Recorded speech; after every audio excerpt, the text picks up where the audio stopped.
now rocking with the best. Malik Davis, your financial credit guru, the hit maker, the score. Malik D, your financial credit guru, the hit maker, the score. Fox Soul's #1 financial podcast. Today, we are definitely getting ready to dive deep into a very important discussion and conversation that the black and brown community really need to tune in and really need to use the level of intelligence, if you have any, that's still left. I'm here with my tax accountant, financial economist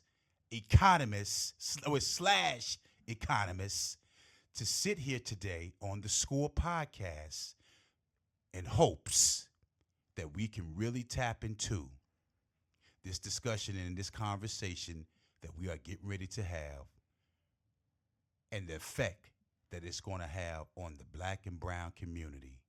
And it's dealing with the midterms, it's dealing with inflation, it's dealing with interest rate hikes, and it's also affecting and, rolling on over into the housing market. Definitely. Mr. Dan Green, let's get straight into what it is we need to dive into with these midterms and the effect that it's going to have on the black and brown community. I really hope these viewers and these listeners on the Score podcast really, really zoom into this episode. Definitely. First of all, our viewers and listeners need to have an open mind. First of all. Okay. We've had a closed mind in terms of politics definitely for the last 50 to 60 years, and it's gotten us nowhere. And every 2 and 4 years, you keep hearing from the media that this is the most important election that's coming up. You hear that, but in this case, it really is. America, in terms of our economy and actually the world economy, is really we are in a recession, but we're about to go into a deep recession, one that we haven't seen in a while. And when you've got different policies coming out of Washington, policies coming out of Europe, and even Asia, it affects the people that it affects the most. Typically, not the wealthy, and even the upper middle class. The poor and the lower middle class get hit harder than any other segment of the population. And in looking at these looking at the midterm election, we need to be cognizant. This November, November the 8th, everybody.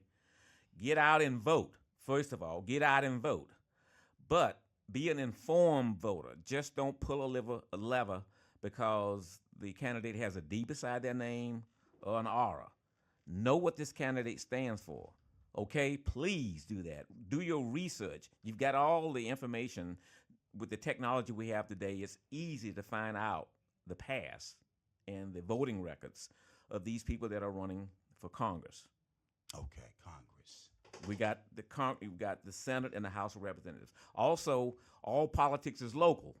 So know about if you've got local elections too. Make sure you know what's going on with your city council, your mayors, your county commissioners, definitely your school board members and all that, because there's been a lot of uproar lately regarding that, because the stuff they're teaching our kids about CRT, the CRT and these gender studies and about transgenders, the grooming and all of that stuff, and trying to get kids, have kids castrated literally, and with the young girls having mastectomies and all that stuff, and influencing kids with with the topics and stuff without informing their parents, and a lot of parents are finding out about it, and they're very upset. And they're teaching with the CRT, they're teaching kids and to hate each other based on race, and that black kids will always be eternal victims, and white kids will always be demons. And that is just insane. We should be coming together as a country, not pulling each other apart. And politicians like division, because with division, you have power. Divide and conquer. Divide and conquer. It is a truism that's been around for centuries, and politicians know that. But we, especially in the black community, tend to be the useful idiots. Why? Well, because we tend to think in a monolithic way, unlike other segments of. Most people don't even know what the word monolithic. We think as a group. The group think. You gotta understand that we're dealing with our black and brown community. Not saying that our black and brown community are illiterate or unintelligent, but most of these people don't even understand some of the vocabulary and the terms that you use. So this is a real sensitive conversation that we're having right now. Correct. So when you and it's very important. It's very important. Right. So when you're dealing with these viewers and you're dealing with our listeners, you gotta be real. You gotta understand that this is a real sensitive conversation that we're having, and for most people that is used to voting the D word Democrat, they have a certain type of mentality. So what you're trying to do right now is to properly educate them to make them understand so they can break the chains on that mentality that has been instilled in them throughout history. Exactly. All the way from your great grandparents all the way up to your children and et cetera. They keep passing the same thing down from the olden days, which is the slave days, the Jim Crow era, the slavery times. So you have to break that cycle and break that chain with people on this people that's viewing into this podcast to score. Our viewers and listeners can comprehend and understand what it is that you're saying and what it is that you're talking about, because you got to look at the state of the mentality of the mental where they at. Exactly. I understand. And getting back into that, when you look at the construct of the way that the Democrat Party is made up, and you look at the effect, just for example, most of the. And I'm going to say this. I'm going to cut you off. There's been a lot of promises made from that Democrat Party, and I'm agitated and I'm pissed right now. As well, you should. You know what I'm saying? Because I pay attention. I pay close attention. It's almost to the point where it's a joke. Exactly. But let me finish. It's almost to the point like it's a joke, like we being toyed and played with. I mean, they'll get up there and speak and don't even know how to speak. They'll get up there and say things, and I mean, you saying one thing, but your actions is showing something different. It seems like every time when someone is running for president on that Democrat side, they promise you the world. They promise you whatever, and then they do the opposite once they get your vote and they get in these positions. And it's going to happen again after the midterms is over. If the Democrats, take the House and the Senate, or the Senate and the House and control the whole thing, it's going to get even worse. Exactly. What is the definition of insanity? Repeating the same thing, looking for a different result. Exactly. Am I right? And that's what's been happening in the black community for at least the last 5 or 6 decades. Okay? At least. And if you look at all the major cities in America, they're completely controlled by Democrats. Even cities in red states, the Democrats have a stranglehold on the cities. You can tell by the violence in those cities. The violence, the crime, the poverty.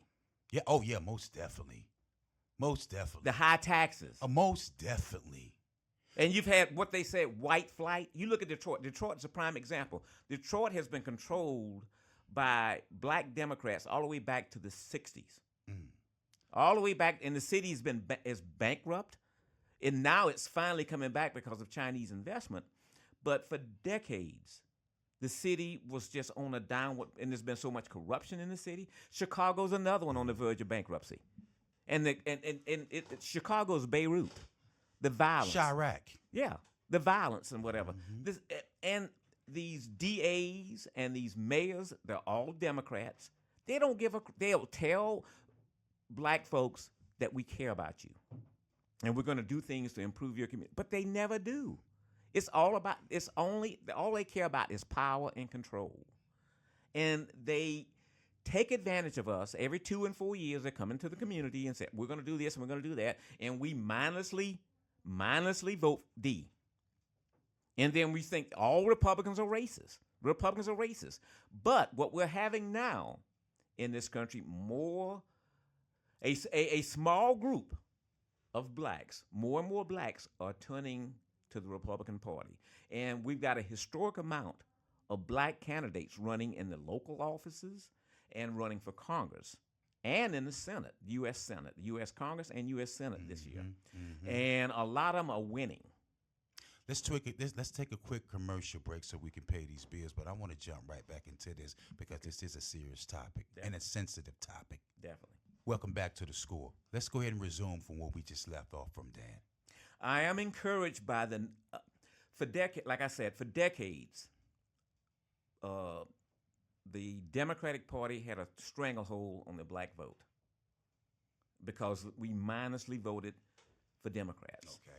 Now, some local black leaders, black clergymen or whatever, and the Republican Party has started to reach out towards the black community. And you're seeing a small but reasonable change in a segment of our population in terms of voting Republican, and they open their eyes. And it's encouraging. We have a long way to go. And it's just like when President Trump ran in 2016, he said, what do you got to lose? The Democrats haven't done anything for you. Give me a chance. And when they gave him a chance, since everybody seems to think that this man is like the worst thing out there as far as being racist. Hell, look at our own community. We're racist towards each other. But see, hold on, let me finish though. When he made that statement, what do you have to lose? He was keeping it real and he was keeping it right. He did. Because look at where we at right now. With all the promises that's been made from an individual that stated that if you vote for me, if you don't vote for me, then you're not black. You ain't black. If you don't vote for me, then you must not be black. Which is insane. And if you look, and I tell people, and that's the same person listen, that came out with the crime bill. Exactly. That locked up all these black men. Young black men, giving them 20 years for selling crack. Whereas and called us super predators. It called them super predators. Exactly right. You think that has changed? You think that has changed in that man's DNA? And he was best buddies with a former Grand Kleagle, Robert Byrd of the Ku Klux Klan. Wow. Who was a U.S. senator from West Virginia, and they were best friends. And he spoke at his funeral. Yeah. Now and he made racist comments about integration all the way back in the 70s. He was against integration. And you know what else he's doing right now? They're tightening up on the crime. So that crime bill is going to show itself again. Even though that crime bill that he did was way back in the day, they bringing it back up. Exactly. But getting back to Trump, this is how black people were misled during the Trump administration. Okay, go ahead. Black unemployment was the lowest it had ever been on record. I bear witness. Young black male unemployment was the lowest it had ever been. I bear witness. The real black wages went up. When you when you take in account inflation, real wages went up more than any other time since they've been keeping a record for 70 years for the black family. But guess what they're saying? I don't care what Trump did for us. I don't care. He's a racist. Yeah, because the media narrative and the Democrats pushed that crap. And before Trump ran for office, blacks loved him. He hired a lot of black people. All these celebrities. All the celebrities was riding that man's way. Exactly. All of the celebrities. You had Puffy riding that man's way. Yeah. You had all these entertainers that thought that man was the best thing since sliced bread. Exactly. And then when he decided to run for office and became president. And another thing, you know how much money? He wrote a check. And you had all the historically black college and university presidents there at the White House for the ceremony. And I heard he gave more money. $400 million, more than any other president ever. Because he said, it's no point in you guys coming here every year or so begging for money. that. We're going to take care of you now. Did Barack Obama do that? Absolutely H-E-double not. hockey sticks? No. Absolutely not. Just paid lip service to the black Absolutely colleges. Oh, yeah. But you have to be sensitive on this podcast discussing Barack Obama's name. Hold on. And discussing Kamala Harris's name. And discussing some of those Democratic Party individuals. You have to be real sensitive because people are so programmed and brainwashed Exactly. in our communities. Exactly. Black communities, to be exact. The Hispanics is thinking on a whole different type of wavelength. That is, and I can get into that because the Hispanics have come over here. A lot of them can't speak the language. They come over here, and you go to here in Charlotte, you go down South Boulevard, you go down Central Avenue. Hispanics run and look at the everything. businesses. They run everything. Yeah. They control those streets, all these businesses or whatever. And black people are complaining, and we're falling as a group. We're number 3 now. We're not number 2 anymore. We're number 3. The Hispanics have taken our place. Well, like I said, like I mentioned to you before, we're not even number 3. We might be 4 and 5. We're busy complaining. We're worried about phantom racism. Everything is racist now. I'm originally from Alabama. I grew up in the 60s and 70s. South. I know what real racism is. If you don't agree with somebody, you're a racist, or you're a sexist, or you're a homophobe. Just like what we're talking about on this podcast. Exactly. If people don't agree with it, then it's the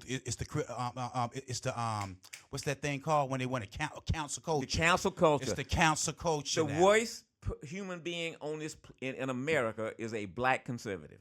They're lower than pond scum to liberals and the media. So how does this midterm affect the black and brown community? All the way from interest rates, all the way from inflation. Let's build so our community can be properly informed. So when they do make the decision to step out there to cast a vote, they're not casting a vote just based off the word D like they normally do. Exactly. Especially with the conditions that people are in now, and we're heading for a deep economic downturn. Exactly. And people, the promises that was made to them, I mean, the promises are not being fulfilled. So when it comes around again to vote again, then they're going to be making all these promises that they're not going to keep. And when the midterms is over, they're going to pull the rug out from up under them. Well, for one thing, when Biden was elected, he said he was going to bring the country together. That's what he said. And the country is more divided now than it has ever been. Absolutely. The black wealth, black real wages have gone down. Absolutely. We bear witness to that, Black too. unemployment is going up. It's We going up. We bear witness to that, too. And the layoffs is coming, too. The layoffs will be coming because of his policies. We're going into recession now. He cuts off the pipe. He shuts down the pipeline. He says, I'm going to wage a war on oil and gas. Now we're all paying what we're paying at the pump now. What were we paying when Trump left office? And what are we paying now for gas, for gas and fuel? And that has a ripple effect because these are all related to policies of Joe Biden, his war on energy, and all that spending where they threw all that money into the economy with all these bailout programs and stuff. Mm-hmm. And then they just passed this climate act, okay, which is a total misnomer because basically what it is a tax increase. Anytime you have inflation, it's a tax increase because it costs you more money to buy the same goods. Like food. So that's a tax. That's like a tax. Like it's an indirect tax. Exactly. We're going to lower the anyone that's making less than $400,000, you will not see your taxes being raised. And that was a complete lie. Because the inflation is rolling it up, making Exactly. things being more expensive, and it's a hidden tax. And plus, there are some things in that legislation that will be direct increases in taxes, which they have not disclosed. The media has covered it up. People need to go and look at that legislation because it will impact you. How so? It's going to it can impact your employer because if their taxes go up or whatever, they're going to lay people off. Mm-hmm. They're not going to be able to make as much of a profit, so that's going to affect their bottom line. So what they do, they cut back on employees, or they cut back on buying items. Goods and services, not goods but materials. Mm-hmm. If it's a manufacturer or whatever. So when taxes or whatever they do, they pass it. If they don't do that, they just pass the cost, the increase in taxes along to the consumer. So the consumer ends up paying more. So if you raise taxes on Microsoft, okay, and so if the federal government does that, so they just pass that along to the people who buy the computers with the Windows operating system on it. So it's going to increase the cost of the computer. The same thing with the. Hold your thought. Welcome back to the school. Let's go ahead and resume from where we left off, Dan. Right. So when these politicians, the Democrat politicians for the most part, tell you they're going to hit big corporations and the wealthy when they want to raise taxes, it's not going to affect the middle class and the lower middle class. That is an absolute lie. And they know most of the people that vote for them don't really understand how modern economics work. If you raise taxes on a corporation, what they do is pass it along they just raise the prices of the goods and services they sell. So that's going to impact you because you're the consumer. Wow. So that's a tax. It's a hidden tax. It's common sense, folks. It's common sense. Okay?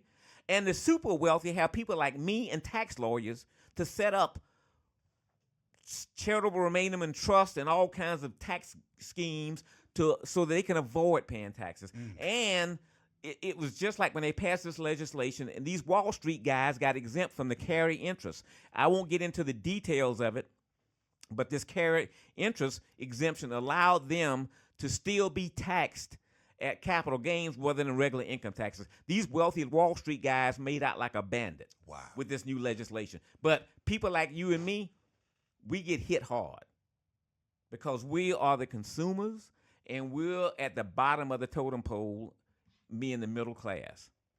That's where most of the tax revenue comes from. It doesn't come from the corporations, and it does not come from the super wealthy. Most of the tax revenue that goes into the federal government comes from the middle class. Go look at the numbers. And most people don't know that. And we're the ones that get squeezed. They're going to, with that new legislation, they're going to have 86,000 more IRS auditors. Yeah. That should scare everybody. That's just, especially if you're a small business person with write-offs, they're going to come after you. They're going to scrutinize everything you do. If these guys are funded, and you better hope the Republicans take over because they can cut the funding to the IRS so that they don't get those. The law has been passed, but in the next 2 to 3 years, it's going to take that long to hire all those folks. If the Congress controls the budget, not the White House. So if you get the Republican controlling Congress, they can kill it. They don't have to fund it. Wow. So that's one good thing if the Republicans take over. If the Democrats retain control of Congress, the IRS agents are going to be on your door. And that I'm not telling you that to scare you people. That's going to happen if you are a business person. If you're poor, they're going to leave you alone because you don't pay taxes anyway. But if you are a business person, a middle class and upper middle class person, you own 4 Wendy's, okay? You hired 75 people. And you got write-offs, equipment write-offs, depreciation, all that kind of stuff. They're going to be up your butt. They're going to be up your ass looking at every little deduction and everything you do because you're going to get some guy out of school for 4 years after a 4-year degree, wet behind the ears, wants to make his bones, okay? And he's going to do it on you, your business. He's going to be. You talking about the IRS? The IRS, young millennial. Yeah, some 25-year-old punk's going to be with this power telling you, I am not going to allow this deduction. You got to prove this. You got to prove everything. Then they start seizing your bank accounts and freezing your bank account so you can't function in business and things like that. And this was all, not a single Republican voted for this. This is all Democrat. This is something Biden pushed. Obama tried to do it, but he couldn't get it to be successful. Wow. It didn't pass even with the Democrats back in 2009. But a lot of people don't know this in the black and brown communities, no, I know. though, Dan. And this is what this podcast is for, is to properly educate you guys so you guys can have an open mind. Exactly. And use your intellect. Use your intelligence. Think for yourself, people. Don't get off the plantation. Please. Much. The Hispanics never got on the plantation. And that's why they're breaking towards the Republican Party, because these are business people, and they know they have left countries that were socialistic countries that turned into fascist countries, that turned into dictatorships, okay? And they know what it's like to have an onerous, a repressive government with too much power and control They know what it's like. So when they come over here and they see America, and we that have been born here think America is so bad and it's so repressive towards black people, and Hispanics come over here are much more disadvantaged than us because they can't even speak the language or whatever, but they pull their resources, something we don't do, and they flourish. And it's not just, well, they're not as dark as us. Well, the same thing about black Africans. They come over here and flourish too. And then black Africans. And they're outdoing the black Africans are the wealthiest group. They're even outdoing the Asians. Africans come over here and are doing extraordinarily well. People from the continent, from the home continent, as you people want to say. Homeland. The homeland, better. The motherland. They are coming over here and kicking ass. I have several of them as clients, and I'm telling you, they're some of my biggest clients are these people from Nigeria and Ghana and all these other countries. But you know, when they come over here, they look upon the black American people like, you guys. They think we're idiots. I have talked to them. They said black people here are idiots. They don't realize how good they've got it. We come over here with nothing, and all we want are opportunities. We don't want favors. We just give us opportunity and leave us alone. That's what they want. That's what they tell me. They think black Americans are lazy. They do. They think we're inherently lazy. They don't have anything to do with us. And when I talk to them, say, you can't be born here. I said, yes. He said, you don't have that kind of mentality. I said, no, I haven't had it since 1980. Okay. I said that was the last time I voted for a Democrat for president. Wow. Because I was told by my elders that if Ronald Reagan got elected, he was going to send all us black folks back to Africa. And it scared the crap of me. And I was a junior in college, and I actually believed that crap. Did you, Dan? Yes, I did. The night he won, I didn't get any sleep. You thought they was I was a big Jimmy Carter and take you back and ship you back to Africa. I was told that. I was told that, which is insane. Wow. But you have a lot of people in our community today that think that way. And because what I call the black intelligentsia, which is these black elites, so for folks that don't know what intelligentsia means, and these are so-called the leaders in the black community, and they see it's all about power and control. If you go from fear, you scare people half to death, and then that's how you can control them, and then that's how these elites get power. And they want to keep us they want us to give us just enough so that we can function, but not flourish.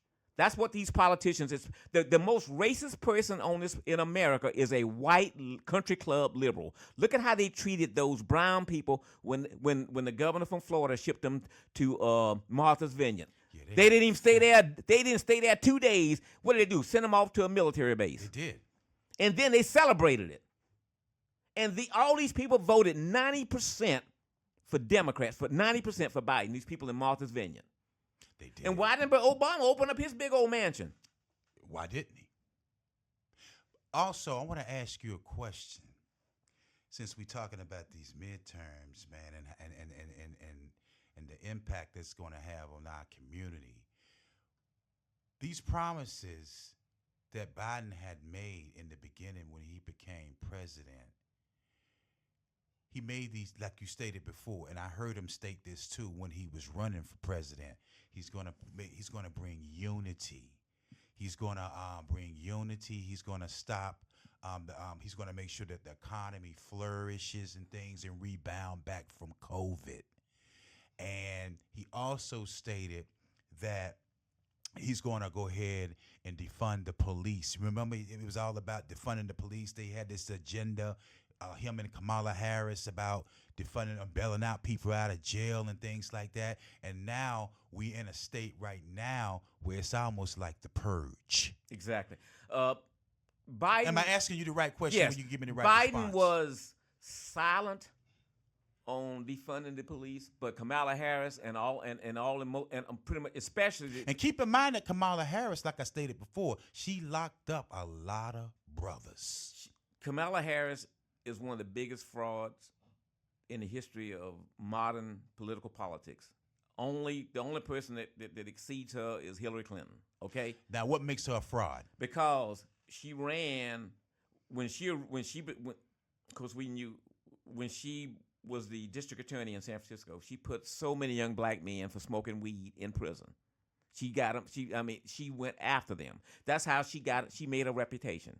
The same when she was Attorney General. Then when she started running for, and then she calls Joe Biden in the primary. She calls him a racist because he associated with Robert Byrd, Strom Thurmond, and some of these other Southern Democrats at the time, even though they originally became Republicans or whatever. But they were originally Southern Democrats that were very. Let's take a quick commercial break, Dan. We got to pay these bills. Okay. We're going to get back to it. Okay. Welcome back to the school. Let's go ahead and resume from where we left off before the commercial break. Yes, but anyway, during the primary debates, Kamala Harris laid into Biden, calling him a racist and all that kind of stuff. I seen it. Went after him, and she was telling the truth. That's one time she told the truth. Okay? Because you look at his pay, all the people he associated with, these Southern Democrats, these devout racists, yes, he was best friends with them. But when she ran, when she was the district attorney in San Francisco, she went out. She locked up a lot of young black men, and they still locked and she up. made her bones. And they still locked up. She made her bones off the back. And they still locked up to this day. And when she was Attorney General of California, and then during the height of the George Floyd riots and stuff. Then she goes, let's defund the police. Let's raise money for bail and all that for all these agitators and all that. And they were burning and looting the cities and stuff. The media wouldn't cover it. Mm-hmm. But the black people that lived in these neighborhoods and stuff knew what was going on. They were suffering. Their businesses were burned down and all and looted and stuff. And when you go into the black neighborhoods and stuff and ask them, do they want to defund the police? I guarantee you, most 99% of them will say no, because that was the police were there. Now, granted, to protect the community. Exactly. You have some racist police, yes. But they are outliers. Most of the cops are not racist. Mm-hmm. Just like in any profession, you're going to have good and bad. Mm-hmm. And Harris went ahead and based her campaign and stirred the black community up and said, I'm your friend. We're going to defund the police, and we're going to make sure we go for cashier's bail and all that kind of stuff. And you see what that has done in 2 years. To these communities. These are communities, man, there's so much crime going on. It's insane. In these communities, Absolutely man. insane. You don't even feel safe walking out your house. And what it's going into, it has spilled over into the white communities, into the suburbs now. Now it's a problem. It's a real problem now. It's always been in the black community, but now it's going into the middle class and upper middle class communities. Carjackings. Oh, yeah. That's becoming and these are teenage kids. Yeah. And they're black. Yeah. Most of the time.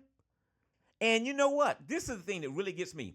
When a white cop shoots a black man, the media will cover it wall to wall. But when a black person shoots a black person, when they won't cover it. When a little black girl's at a bus stop and she gets shot by some black thug or some black gangster, shoots him errantly or whatever and kills her, you hear it on the local news a little bit for a couple of days but or whatever. You won't even get any coverage on That's that it. from the mainstream media. Mainstream media, national media, nothing. Chicago is Beirut. It's a war zone.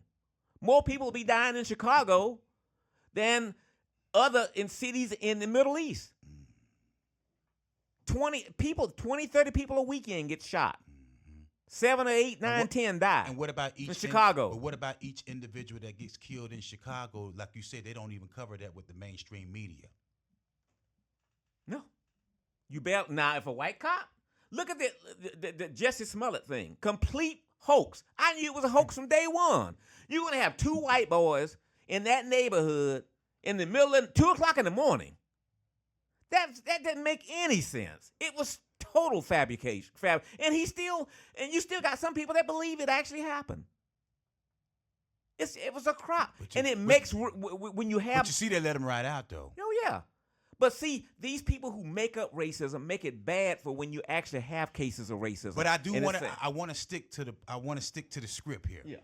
I got to stick to the script. Okay. Because our viewers and our listeners and our communities is tuning in to the school. Right. And like I said, this is a real sensitive conversation that we're having because they've been conditioned for quite some time to think one way. Exactly. So I want to get back into that conversation as to how these midterms are going to affect the African American community, the black and brown community, if the Democrats take X, Y, and Z? Getting back on that, if the Democrats retain power in Congress, in the House and the Senate, we're gonna go into an economic tailspin. We heading there right now. No, it's gonna be much worse. They're gonna spend like crazy. They're gonna give us money. Inflation's gonna. They're not gonna actually give the people money. No. They're gonna come up with more aid programs. So it's gonna be some more relief. Oh yeah. Yeah, but that's going to make it worse because when you pump a lot of money into the economy, this is basic economics, folks. When you got too much money out there chasing few goods, you have hyperinflation. That's what happened in the 70s when I was a kid, when I was a teenager, and that's where we are now. We're going back to what was happening in the late 70s and the early 80s, and what they had to do was Jimmy Carter, which is one of the best things he did, was he brought in Paul Volcker to run the Federal Reserve, and they started raising interest rates. My brother, when he bought his first house, his mortgage rate was 18.5%, and he had AAA credit. That was a great rate. And the prime lending rate was 20%. Yeah, that's because that's a result of what was happening with the Federal Reserve. They were raising rates to fight inflation. That's their major tool to fight inflation. They have to keep raising interest rates. That's why the mortgage rates have gone from 3.5% now to over 6%. 7%. In the last 6 months. 7%. And that's because the Federal Reserve. And they're going to do another interest rate hike in November. Exactly. That inflation will do more harm than any other aspect of the economy because it's a tax. It's a tax on your income. It's not a direct tax from the IRS, but when you're out there buying goods and services, you're paying a lot more. And you can see it in the grocery stores exactly. like we're talking your about. Your buying power is decreased, so it's a tax. If your buying power goes down, it's a tax. So what he said, when he said anyone making less than $400,000, you will not see your taxes raised, period. But then they turn around and they do that hidden tax with the gas, with the food in the stores, with goods and services. That's how you end up getting taxed without really letting the people know that they're getting taxed. Exactly. His war. So it's wordplay. Yep. His war on energy has set up a ripple effect on the economy, and it's caused inflation, along with what the Federal Reserve had been doing for all these years, keeping interest rates artificially low and pumping all that money, quantitative easing, in the market, in the economy over the last 10, 20 years. So quantitative easing is when they put money into the economy. Exactly. Quantitative tightening is when they're taking money out of the economy. And that's what they're doing right now. Exactly. The quantitative tightening. Yeah. They're taking money out. And that's why people are bleeding right now. Exactly. And they're making the cost of money more expensive by raising rates. And it's already starting to affect the housing market. People are pulling back, buying houses now, or refinancing or whatever because the rates are going up. And it's going to continue. He's got to do that because inflation is hovering around 8% now, 8.5%. Whereas when Trump left office, inflation. Matter of fact, the CPI report came out about a month ago. It was at almost a month ago. It was at 8.3. Yeah. They just brought it back down to the May levels where May inflation CPI report was at back in May, 8.3, because it got all the way up to 9.1. Exactly. They playing with the numbers. Exactly. They manipulating the numbers. And they take out food and energy, which would make it even a lot more. If they take out food and energy in the main index, because if they added that in, it'll be a lot worse. Okay. I buy these breakfast bars from Nature. Was it Nature Made? Okay. My holistic store. Yeah. And a year ago I was paying $2 something for them. Now I'm paying $5. Wow. For 6 little bars, breakfast bars. That's the milk, orange juice, all of that stuff. Eggs. Yeah, eggs, steak, chicken, bread. Anybody that goes to the grocery store knows what's going on. They know exactly what's going on. And you know what inflation was when Donald Trump left the White House? January 20th, 2021, just over 2%. That's what inflation was. Well, really, they're saying that when inflation is at 8.3, well, really it's higher than that. Yeah. When you factor up in the Biden administration. When you factor in food and energy, it's a lot worse. And what was gas? What was gas when Trump left office? It was $2.20. Wow. In some spots, it was $1.89. Yeah, exactly. So now this so-called giving you relief on a 90-day gas tax. That's just bullshit too. That 90-day gas tax. It's expiring now. Oh, let me tell you what that was. They tapped the strategic oil reserve, which is something you don't supposed to do unless we're in time of war. Okay? And then you know what else he did? He sent a big chunk of oil to China, our biggest enemy. That's another thing. Let's take a quick commercial break so we can pay these bills, and we're going to jump back into this thing, the school. Come back to the school. Dan, let's take off on where we left from before we went into the commercial break, and how important it is for our community to really understand why this midterm election is so important, and not to basically repeat the same process, man, because it was a lot of promises that's been made. And those promises has been made just to try to get your vote.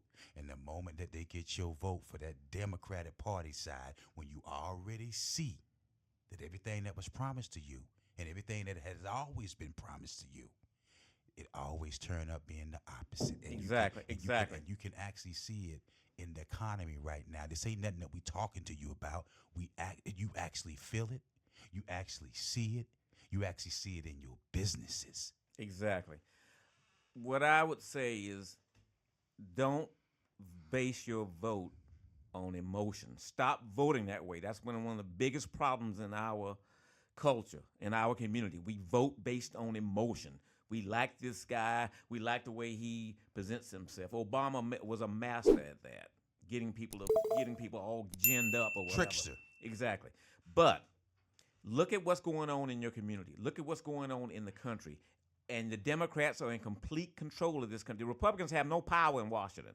They can't stop anything Biden wants to do. Okay? All the stuff that he wanted to get passed, he's getting passed. And you see what it's doing to the economy. Vote with your pocketbook, people. And give the Republicans, just think about 2 years ago. Just think about what was going on in this country before the pandemic, how prosperous America was. Oh, yeah. People had jobs. People were turning jobs away. People were making money, real income. They had real income. Your small businesses was flourishing. Exactly. People were starting businesses and flourishing or whatever. And then you look, the economy they shut the economy down because of COVID and all that. That had a major impact. But then the economy was coming back under Trump. It was coming back his last year at the end of 2020. It was coming back. Yeah. Even during the pandemic, it was coming back. They probably shouldn't have shut the economy down anyway, but that's hindsight.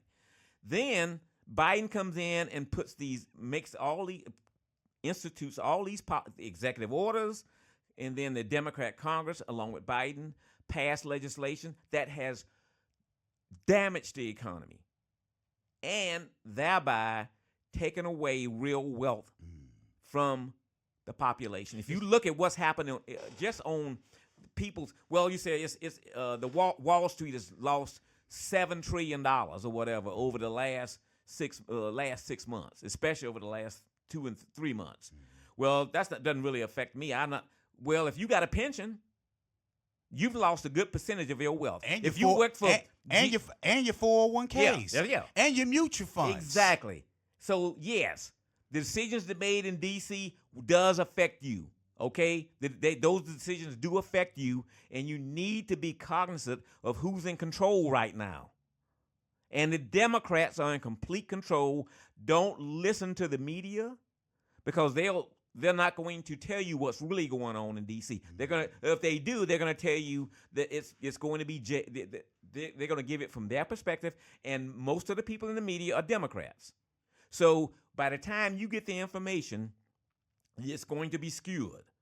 And you got to do your own research, people. You've got the internet or whatever. Do your research. Study these candidates. Look at how they voted and see the legislation that they've supported or whatever. Has it benefited you, or has it hurt you? Has it harmed you economically? Look at the current state and the current situations that a lot of us is in right now. So I say that it has hurt and that pretty much it has harmed. Exactly. You can't blame this on Trump. You can't even blame this on the pandemic because all of this money that's been pumped into the economy was at post-pandemic. We didn't that last stimulus check we got. Everybody loved it or whatever, but you see what's happening now as a result of it. We never should have gotten it. We didn't need it. People were going back to work and all that kind of stuff, and people were still getting that unemployment anyway. That was another thing they shouldn't have done. Extended the unemployment. It told people you didn't have to go to work. People so let's just be blunt. Let's just get straight to the point and let's just be blunt, man. How does this hurt that black and brown community if the Democrats take them seats? We're going to stay in this, like Jimmy Carter said, in this malaise, in this terrible economy. It's not going to get any better because the policies coming out of Washington are going to still be hyperinflationary, which is going to take away your purchasing power. And they're going to be they're going to restrict your rights with all these crazy regulations. They're pushing this climate change stuff, this green energy stuff, which is going to it's going to disproportionately harm black and brown people and poor white people because How so? It's going to keep energy prices up. High. It's going to keep it up because they're going to paying more in electrical bills. Like what they're doing in California. They said by 2035, they want all vehicles. They're going to gas-powered vehicles will be outlawed. That is insane. And what starts in California tends to ripple across the country. And Biden is already talking about adopting what Gavin Newsom, the governor of California, has signed in the legislation out there in California, basically outlawing gas-powered cars by 2035. Wow. That is absolutely insane. And the most recent legislation they passed is going to make it more expensive for us, the people in the black and brown community, because we're at the lower end of the economic scale. Now, what about small businesses? Because we pay more for basic goods and services. We pay more, a much higher percentage of our income than wealthy folks. So with this midterms coming up and they do take control of the House and the Senate, the Democrats, how does it affect small businesses? Oh, it's going to even be worse because of the fact with the IRS auditors. They're going to be come out with more regulations related to climate change, which is a fake science anyway, but I won't get into that. All of that stuff. It's going to be more onerous, or it's going to be more difficult to function as a small business person under this current, if the Democrats keep control of D.C. It's going to be much more difficult to operate as a small business person. They might give you a little bit of manna from heaven, give you some more handouts and stuff, but in terms of real growth or whatever, or real productivity, you're not going to be able to function like you should. You're going to be shackled. Like Biden said, when he said that Romney was going to put us in chains back in 2012, well, Biden is putting us in chains economically with these crazy policies. So you think it's a wealth transfer that's taking place too? In the essence, yes. But it's a wealth transfer not from rich to poor. It's going the opposite way. Wall Street and the wealthy elite, they're making out like a bandit under this guy. See, and this is what I'm telling you. Institutions. Yeah, let me tell you, this is what's happened now. You used to associate the Republican Party with the super wealthy. Yeah. You look at most of the very wealthy people, Warren Buffett, Bill Gates, the guy that runs Jeff Bezos, they're all Democrats. Most of these guys on Wall Street, most of the guys on Wall Street gave money to the Biden campaign, the Clinton campaign, and the Obama campaign. 4 or 5 times more. Go back and look at the records. 4 or 5 times more than they give Republicans. The Republican Party is it's a populist party now. Trump turned it into a populist party. And you've got small business people, the guy that owns 4 or 5 Wendy's. Okay? It's not the wealthy corporate lawyer or the wealthy doctor. They're not Democrats. It's small business people. And it's not these elite college professors. They're all Democrats. The Trump's coalition, yes, you got rural whites, but you got a lot of small business people. Which makes up the economy. Yeah, and you got black business people and Hispanic business people. That's the Republican coalition now.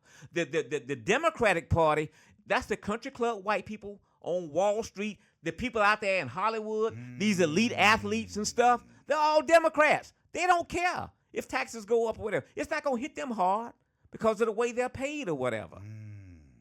because a lot of those guys make money. A lot of the wealthy Wall Street people get paid they get their income is on capital gains. It's not salary. Right. So You would know because you're a tax accountant. They're at a much lower tax rate. They know most of the people have no clue what that is. And they don't realize how these wealthy guys, that's why when they passed that legislation, they kept that carried interest. I won't get into it. While these Wall Street managers, they get paid their salaries at capital gains rates. Not what you and I make. I mean, not at the 37%. 20%. Well, in closing, we're going to go ahead and shut this podcast down for the moment. Okay. What would you suggest to the community? What I suggest is do your research, folks, and stop. Like I said, the definition of insanity is repeating the same thing and expecting different results. You voted Democrat all these decades, and look where you are. And we spent all this money on the war on poverty, and it's gotten us nowhere as a group. We're falling farther and farther behind the Hispanic community and the white community. And we better have a come to Jesus moment, or we're going to be in 5th place before you know it. And with that said, welcome to the school. We're trying to give you some freedom and culture. We're trying to properly educate you. And we're going to continue to keep on properly educating you, as long as you're willing to use your intelligence and your intellect to receive what's been put out here to you. Pleasure to have you, Dan Green. Malik D, your financial credit guru, the hit maker of the school. Peace.